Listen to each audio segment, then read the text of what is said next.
Rebecca Sinclair stepped off the train expecting to meet her future husband. Instead, she found a ghost. The Dakota wind hit her like a physical blow, a howling beast of ice and snow that stole the air from her lungs. It was the winter of 1887, and the world had been reduced to a churning vortex of white. The tiny station at Fort Creek was more an idea than a building, its wooden walls groaning under the assault. Rebecca pressed a gloved hand to the frosted window of the passenger car, her own reflection staring back. A ghost of a woman with tired hazel eyes and a future wagered on a man she'd never met. A voice startled her. "First time in Dakota, miss." The conductor was a weathered old man, brushing snow from a uniform that had seen better decades. Rebecca just nodded, her throat tight. "Someone meeting you?" he pressed, his eyes kind but probing. "Yes," she managed the word catching. "My fiancé, Nathan Briggs." The name felt like a stranger on her tongue. A year of letters, of shared hopes and whispered promises on paper, yet she couldn't picture his face. In 3 days, she was supposed to become his wife. The conductor's smile was knowing. "Mail order bride. Smart man, you're Mr. Briggs. Not many women brave enough to come out here." Rebecca's fingers instinctively went to the small locket at her throat, the last gift from her father before the scandal, before the accusations, before his name was dragged through the Boston mud and his body was found in his study. The locket was all she had left of that life. That and the documents sewn into the lining of her trunk. The papers she believed could prove his innocence. "Fort Creek Station," the conductor called out. "End of the line." The train hissed to a stop. The few other passengers, rough men in heavy coats, shuffled past her. Rebecca smoothed her dark blue traveling dress, her heart a frantic drum against her ribs. She had read his letters 100 times. They were warm, tender. But letters could lie. Men could lie. She knew that better than anyone. The conductor slid the door open, and the Arctic blast was a living thing. She pulled her scarf tighter and stepped down onto the icy platform. One step, and her old life was gone. Her new one, for better or worse, had just begun. And that's when she heard it. A sharp crack, like a whip, but deadlier. Gunfire. Someone screamed from the front of the train. "Bandits! Everyone down!" Chaos erupted. People scattered, diving for cover. A man in a black coat shoved past Rebecca, sending her sprawling onto the ice. Her carpet bag, containing everything she needed for the next few days, slid away into the swirling snow. Another shot rang out, shattering the train window just above her head. Glass rained down like glittering, deadly hail. She rolled under the train, her heart hammering, the taste of fear coppery in her mouth. She saw boots running, some fleeing, some pursuing. Then a rough hand seized her arm, dragging her out from under the train. She fought, terror sealing her throat, until a man's voice cut through the noise, urgent but not threatening. "Stay still, miss. You're not safe there." She looked up into a weathered face with a trim white beard and startlingly blue eyes. Blood trickled from a cut on his forehead, but his grip was steady. "Walter Briggs," he said, pulling her to her feet. "Nathan's brother. Follow me, quickly." Briggs. The name was an anchor in the storm. She tried to ask a question to understand, but Walter cut her off, his strength surprising as he pulled her toward the station. "Keep your head down." They half ran, half slid across the treacherous platform. Around them, dark-clad men were wrestling with passengers. Shots fired into the air. Rebecca saw her carpet bag, abandoned in the snow, but Walter pulled her relentlessly forward. They crashed through the station door just as another shot echoed behind them. Walter grunted, stumbling, but he pushed her inside before collapsing against the wall. The station was a scene of terror. Passengers huddled against the walls while the station master tried to barricade the door. "Anyone hurt?" Walter called out, scanning the room. Before anyone could answer, the door burst open again. 3 men with bandanas over their faces stormed in, revolvers drawn. "Nobody move!" the tallest one shouted. "Valuables in the bag! Now!" Rebecca flattened herself against the wall, her heart a trapped bird. In the confusion, Walter had vanished. The bandits moved with brutal efficiency. One of them stalked toward Rebecca, his eyes cold and dead above the bandana. He gestured with his gun at the locket around her neck. Jewelry, he snarled. Her hand flew to protect it. Please, she whispered. It was my father's. He reached for it. But just as his fingers brushed her skin, a whistle shrieked from outside. The town sheriff. Finally, the bandit cursed, snatched a wallet from another man, and ran for the back door with his accomplices, firing one last shot into the ceiling as they fled. Silence descended, thick and heavy, broken only by ragged breathing and the endless howl of the wind. The sheriff burst in, his coat dusted with snow. "Everyone all right?" Rebecca checked herself. Her dress was torn, her knee ached from the fall, but she was unharmed. The locket was safe.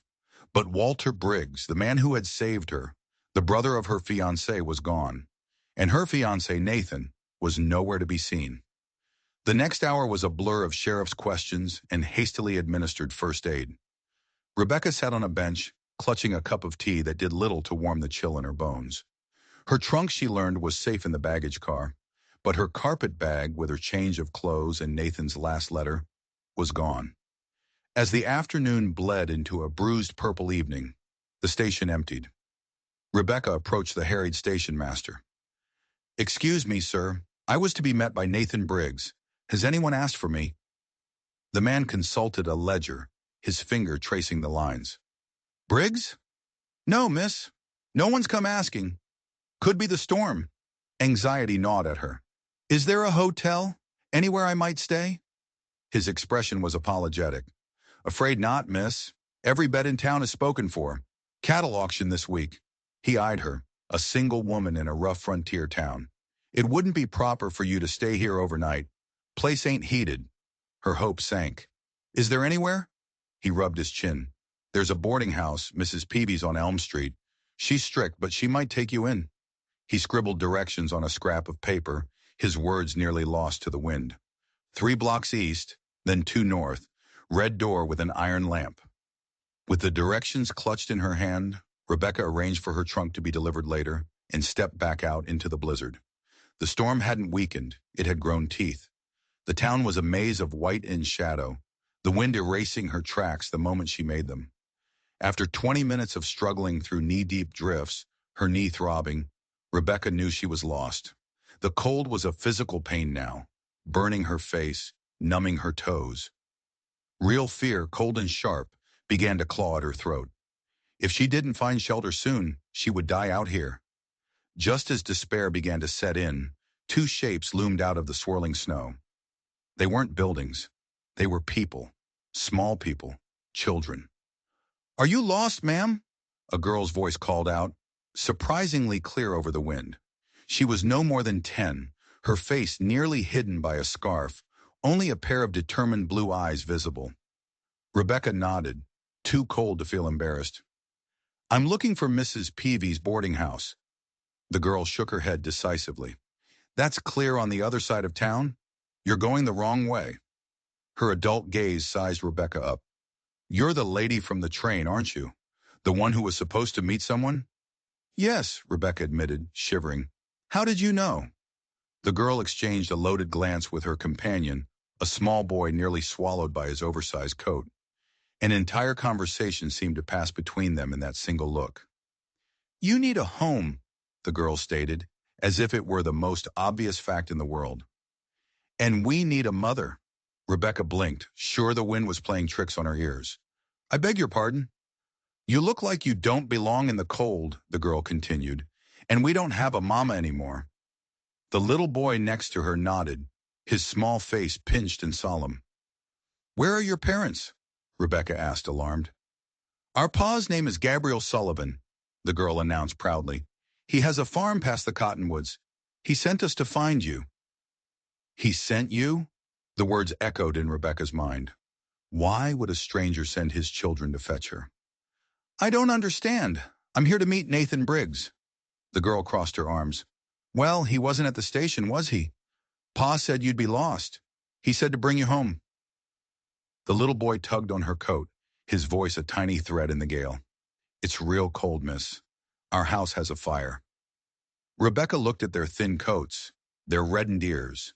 Every rational instinct screamed at her not to follow strange children into a blizzard. But she was desperate. She needed shelter. And these children, out here alone, they needed help too.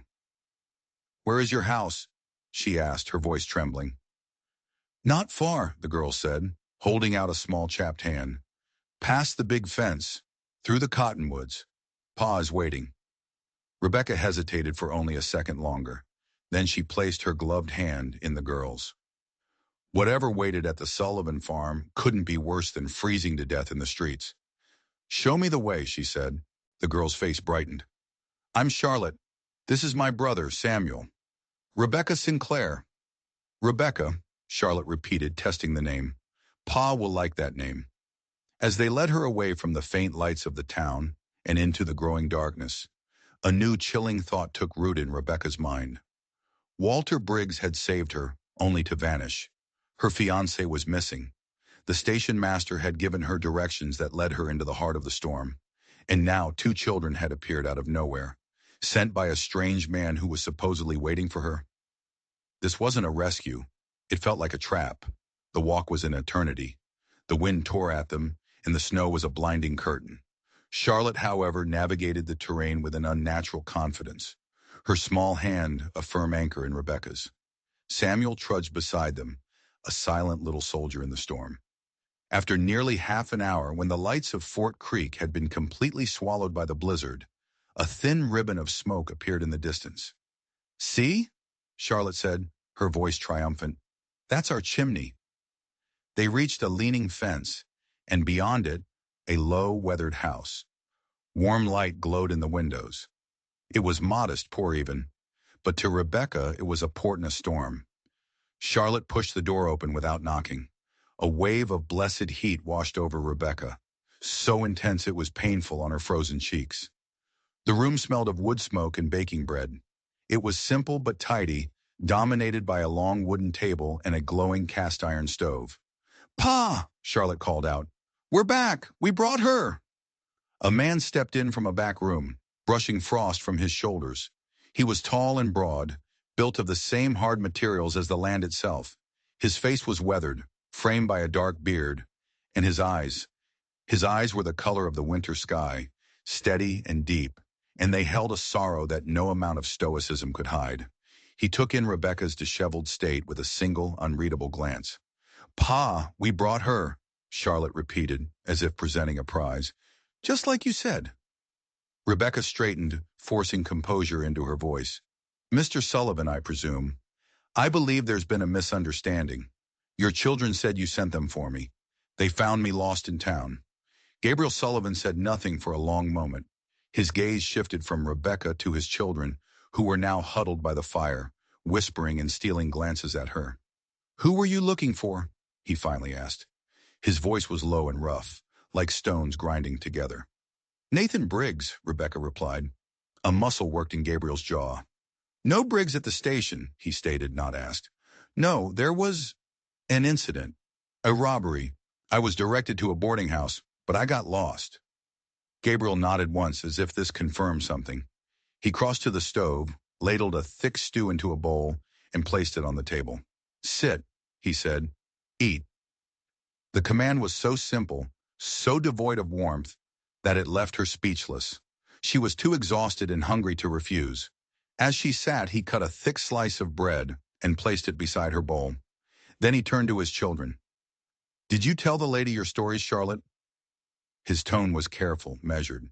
The girl suddenly found the floor fascinating. "No, Pa, but she needed help. And you said we should always help folks."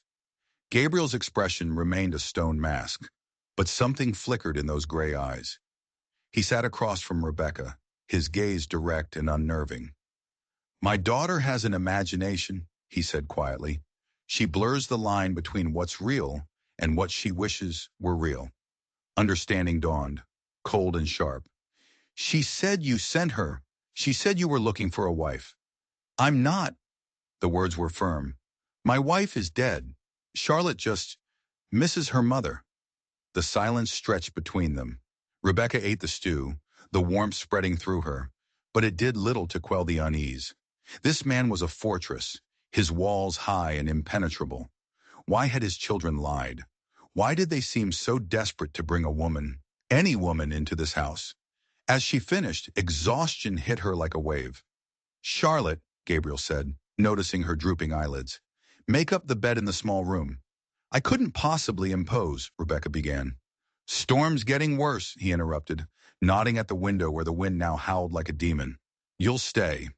It wasn't a question. Charlotte led her to a small spare room. It was clean but cold. It was Ma's sewing room, the girl whispered. Before.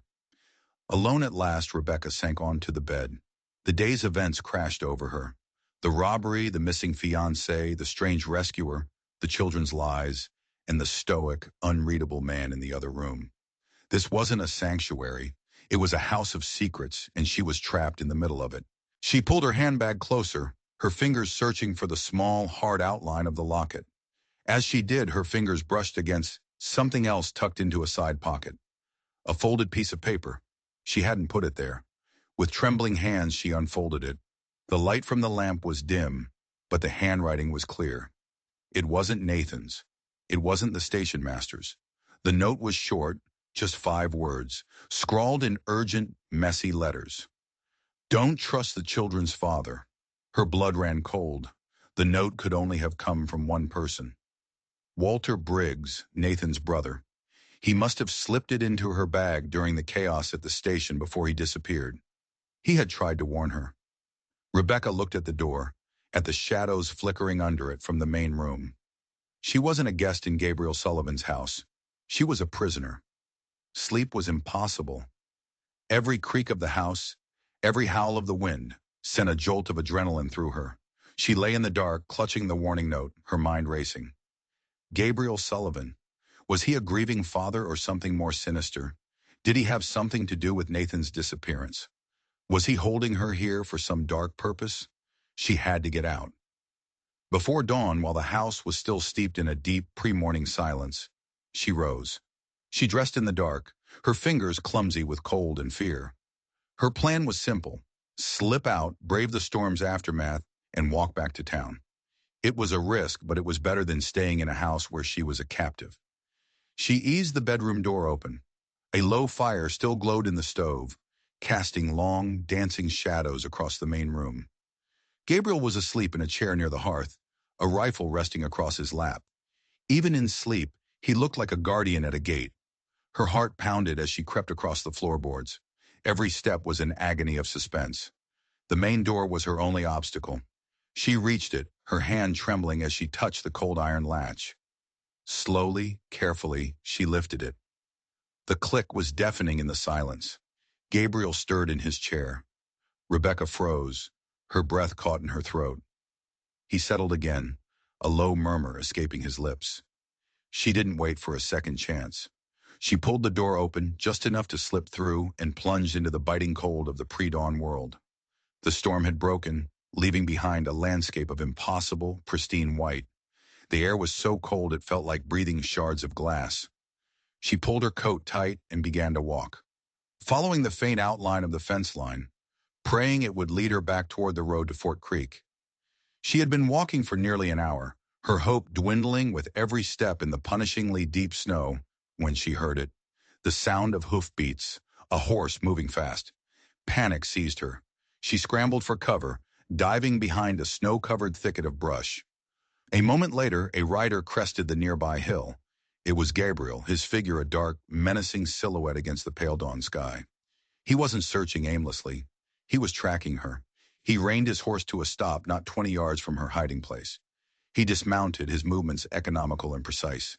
He knelt, examining her tracks in the snow. Then he looked up, his gaze sweeping the area, and his eyes, those piercing, winter sky eyes, locked directly onto her hiding spot. There was no point in hiding. She stood up, brushing snow from her coat, her chin held high despite the terror churning in her gut. He walked toward her, leading his horse. His face was a mask of cold fury. "You should not have done that," he said, his voice dangerously low. "You're holding me prisoner," she accused, her own voice shaking but firm.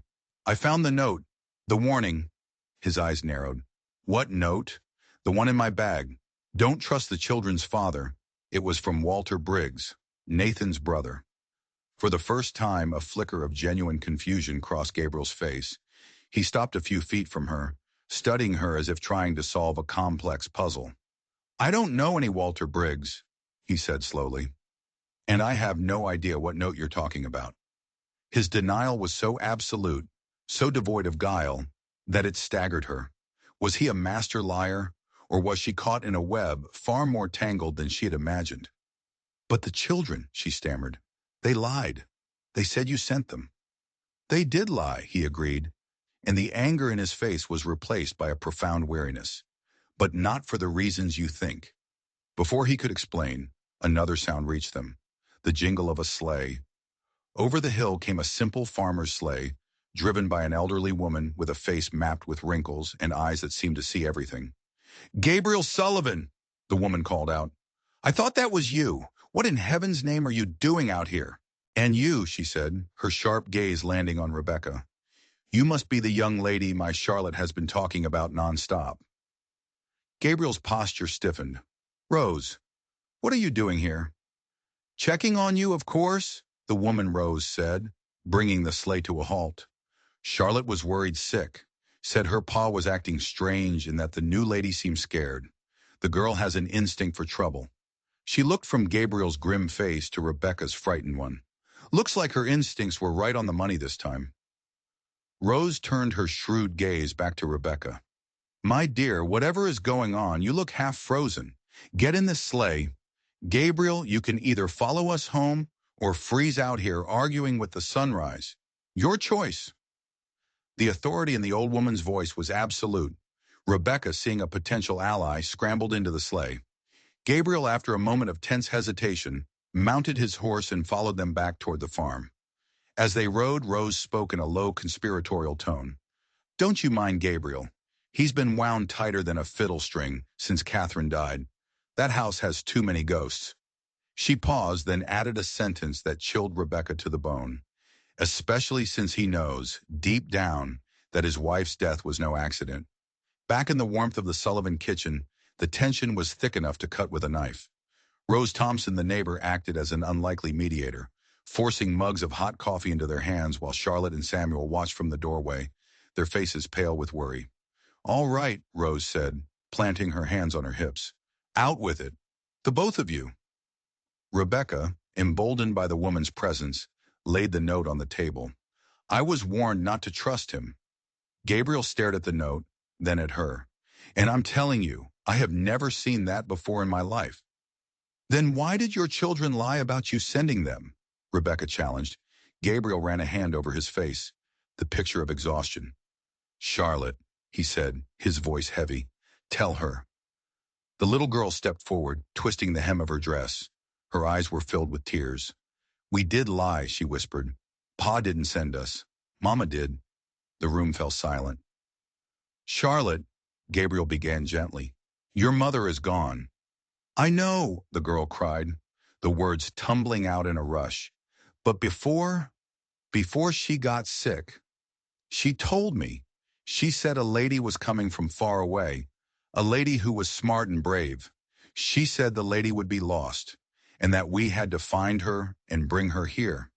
She said the lady was the only one who could help us find out what really happened." Samuel nodded, his lower lip trembling.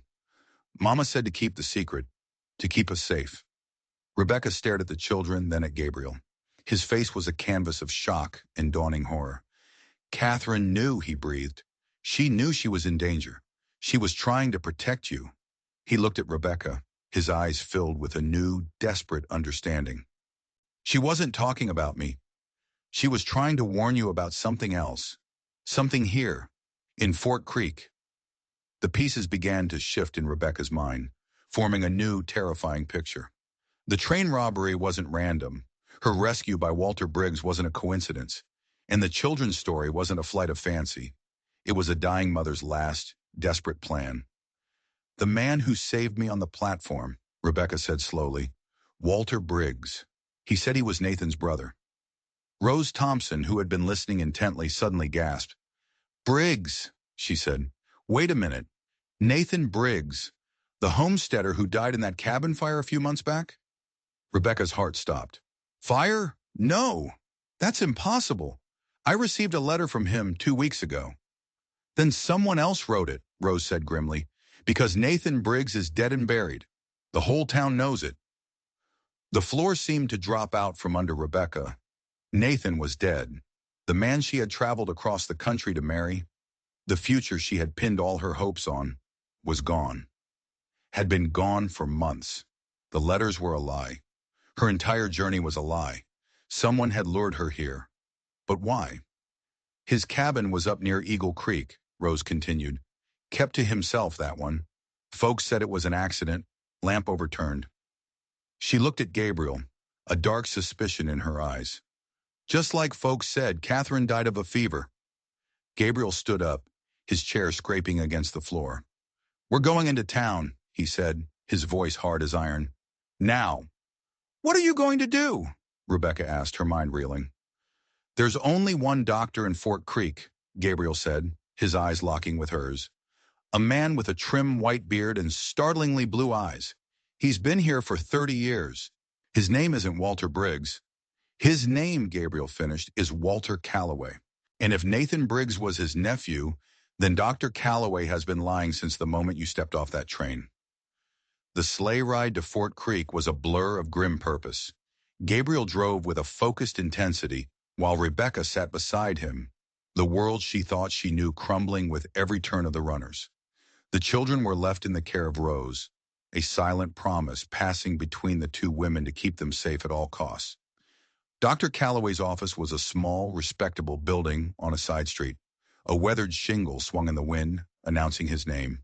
Gabriel didn't knock. He pushed the door open and strode in, Rebecca right behind him. The man from the train platform looked up from his desk. The trim white beard, the blue eyes. It was him. He saw Rebecca, and his professional calm faltered for just a second. A flicker of surprise, or perhaps fear, crossed his face before he masked it. Well, he said, his voice the same urgent tone she remembered. The young lady from the train. I'd wondered what became of you. You can stop the act, Calloway, Gabriel said, his voice low and dangerous. We know who you are, and we know Nathan Briggs is dead. Dr. Calloway sighed, leaning back in his chair. He looked older now, the lines on his face deeper. I see, he said quietly. So you figured it out. Why did you lie? Rebecca demanded, stepping forward. Why did you call yourself Briggs? For the same reason I slipped that warning note into your bag, he said, his eyes meeting hers. To protect you and to protect myself. This town has ears, Miss Sinclair. Dangerous ears. He gestured to the chairs. Please, sit. It seems the time for secrets is over. They sat, the air thick with unanswered questions. Nathan was my nephew, Calloway confirmed. My sister's boy. He came out here after the war, looking for peace. Instead, he found trouble. What kind of trouble? Gabriel asked. Calloway's gaze was grave. He discovered something. A scheme, run by the most powerful man in Fort Creek, Harrison Pike. Rebecca remembered the man from the station. The man with the expensive coat and the smile that didn't reach his eyes. Pike runs the bank, Calloway explained. He's been using it to orchestrate a massive land fraud.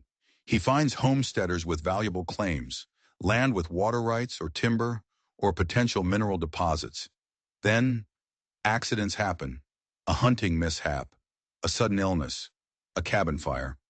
Rebecca felt a cold dread creep up her spine. And then Pike acquires the land for pennies on the dollar. Exactly, Calloway said. Nathan started noticing the pattern.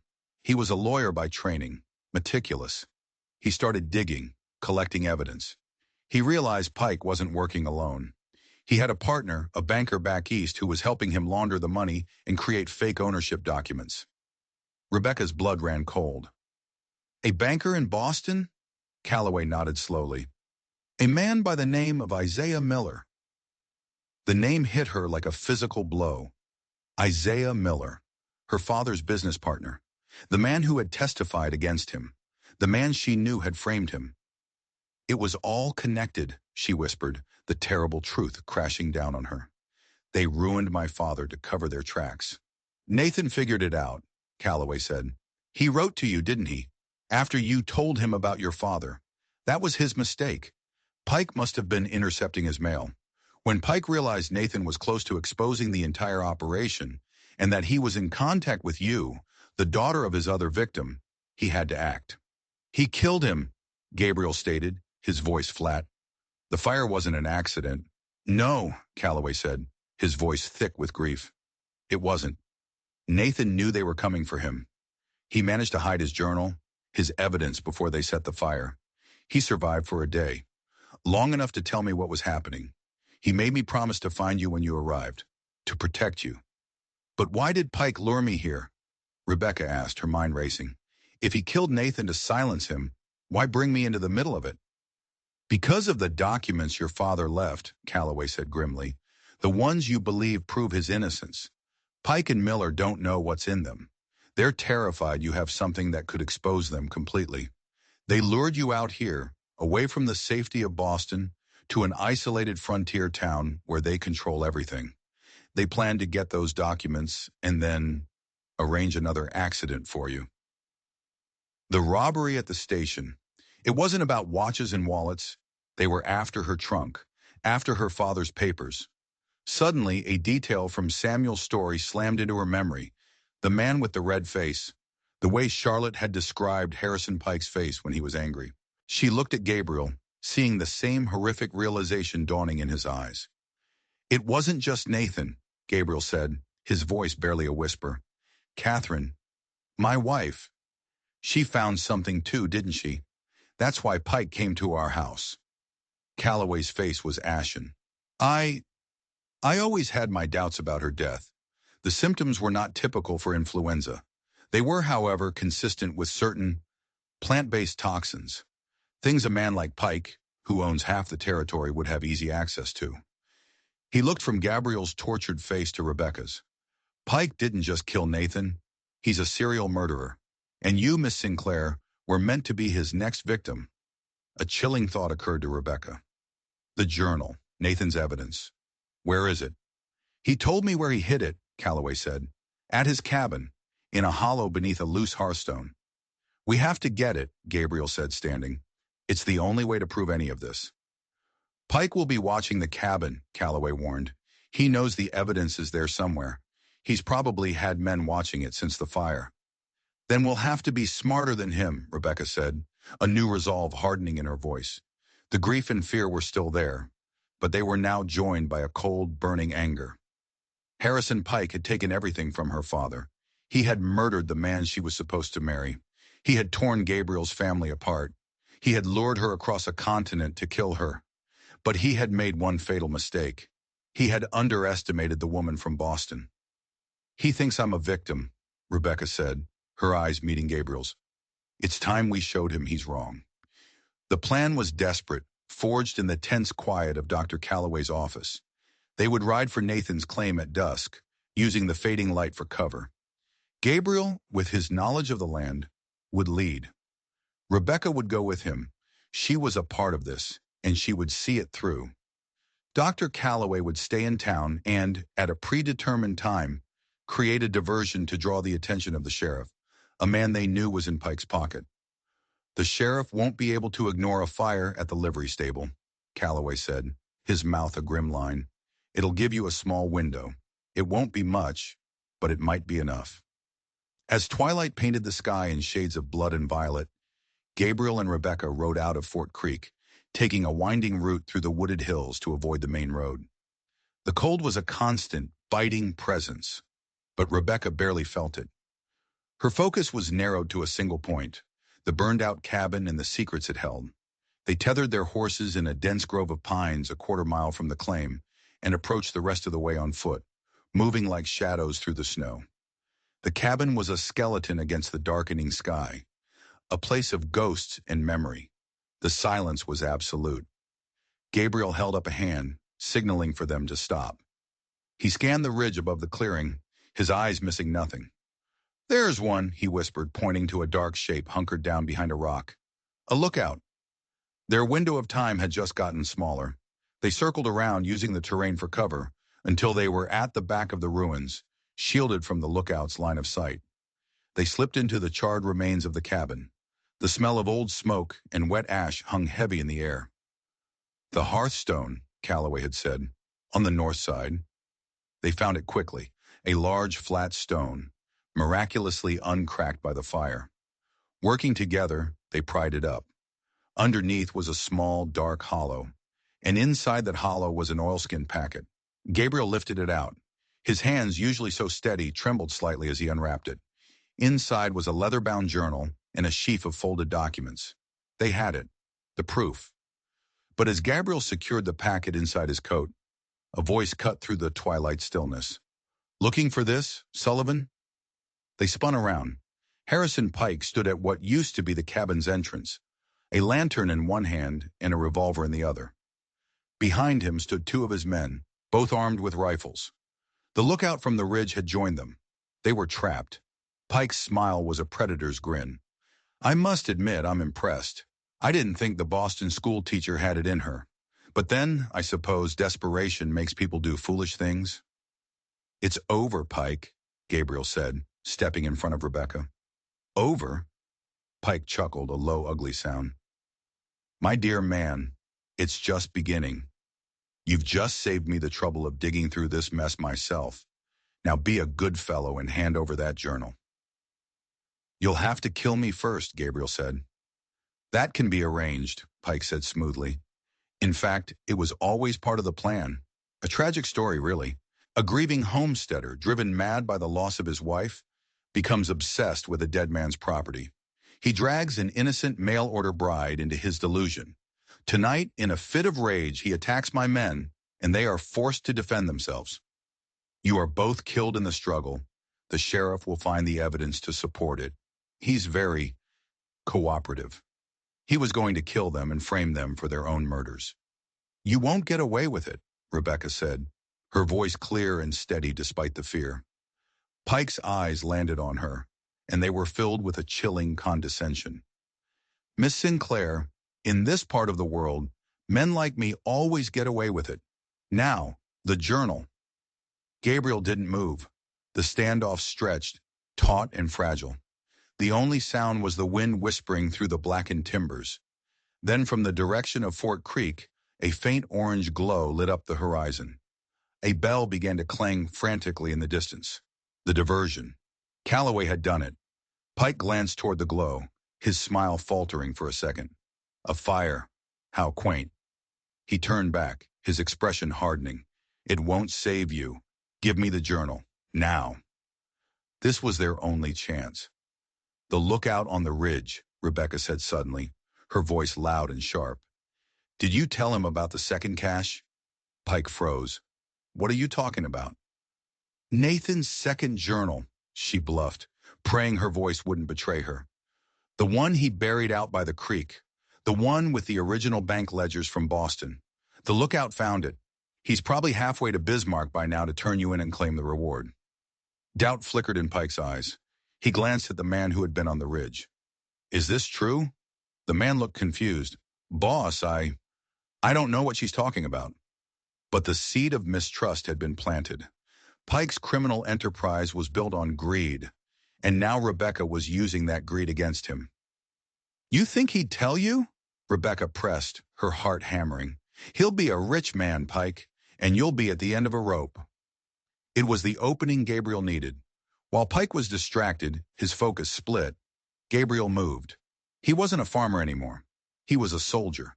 He launched himself forward, not at Pike, but at the man to his left, using him as a shield as he slammed him back into the other rifleman. The first shot went wide. "Get down!" Gabriel roared at Rebecca. She dove behind the crumbling stone chimney as the clearing erupted in gunfire. Splinters flew from the charred logs. A bullet ricocheted off the stone near her head with a terrifying whine. Gabriel, using the chaos, was a whirlwind of motion. He disarmed one man, the crack of bone echoing in the clearing. He used the man's rifle as a club against the second. He was outnumbered, but he was fighting with the fury of a man who had everything to lose. Pike, recovering from his surprise, raised his revolver, taking aim not at the fighting Gabriel, but at Rebecca. She saw the barrel swing toward her, saw the cold certainty in his eyes. This was it. A shot rang out, but it wasn't from Pike's gun. It came from the darkness of the surrounding woods. Pike grunted, a look of shocked surprise on his face. The revolver fell from his grasp. He stumbled forward, clutching his shoulder, a dark stain spreading across his expensive coat. Out of the trees stepped a figure. It was Dr. Calloway, a hunting rifle held steady in his hands. The fire was phase 1, the doctor said, his voice calm and cold as a surgeon's scalpel. This is phase 2. Pike stared at him, his face a mask of disbelief and pain. His 2 men were down, groaning on the ground, disarmed by Gabriel. It was over. Gabriel retrieved Pike's revolver, his chest heaving. He walked over to the wounded man and looked down at him, his face grim. "This is for Nathan," he said. He then looked toward the woods, toward the unseen ghosts of his past. "And this is for Catherine." Pike collapsed into the snow, defeated.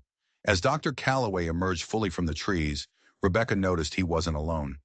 Behind him were 3 other men, homesteaders, their faces set and determined, all of them holding rifles. "Who are they?" Rebecca asked. "Neighbors," Calloway said simply. "Men whose friends and family were victims of Pike's accidents. It turns out, when you start asking questions, a lot of people have been waiting a long time for justice. They hadn't just come for evidence. They had come for a reckoning. The ride back to Fort Creek was surreal. Pike and his wounded men were bound and loaded onto a spare horse, their groans a grim counterpoint to the quiet hoofbeats in the snow. The homesteaders who had come with Calloway formed a silent, watchful escort. Justice in the territories was often a swift and brutal affair, and these men were its impromptu deputies. They didn't take Pike to the town jail. They took him to the hotel, to the room of the one man in Fort Creek who couldn't be bought or bullied. Judge Wilson, the circuit judge, was awakened to a scene he would later describe as the most irregular, yet most effective application of frontier law he had ever witnessed. In the flickering lamplight of the hotel room, with armed homesteaders standing guard at the door, Rebecca and Gabriel laid out the story. They presented Nathan's journal, the damning letters, the evidence of a conspiracy that stretched from the Dakota Plains to the highest circles of Boston finance. Judge Wilson listened, his face impassive. He read Nathan's final, desperate entries.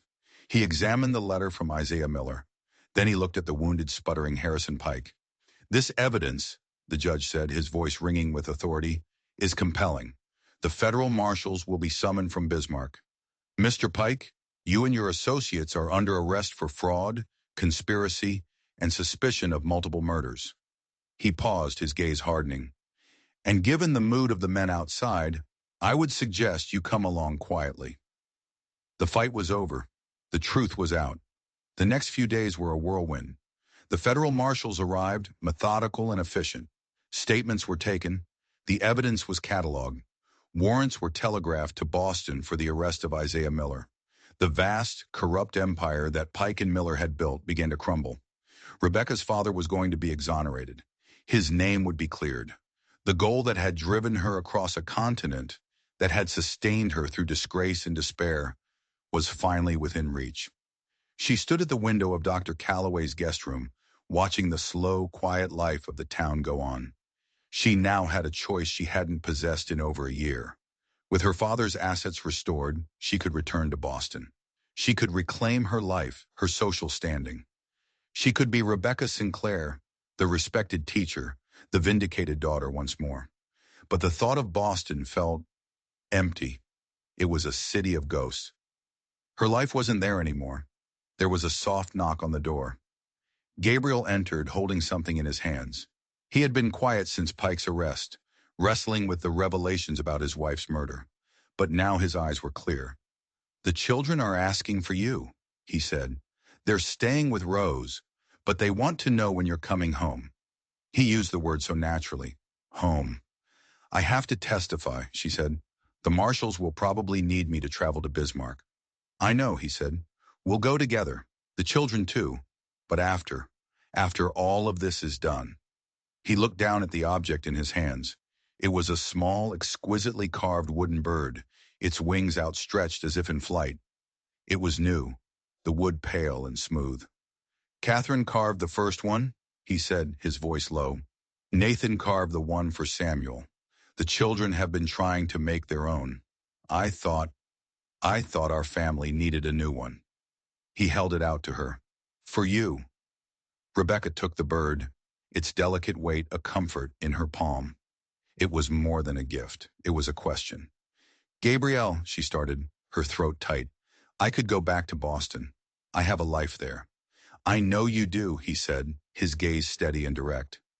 And I know I have no right to ask you to give it up. I'm just a farmer. This is a hard life. And this house, it has its share of sorrows. He took a step closer.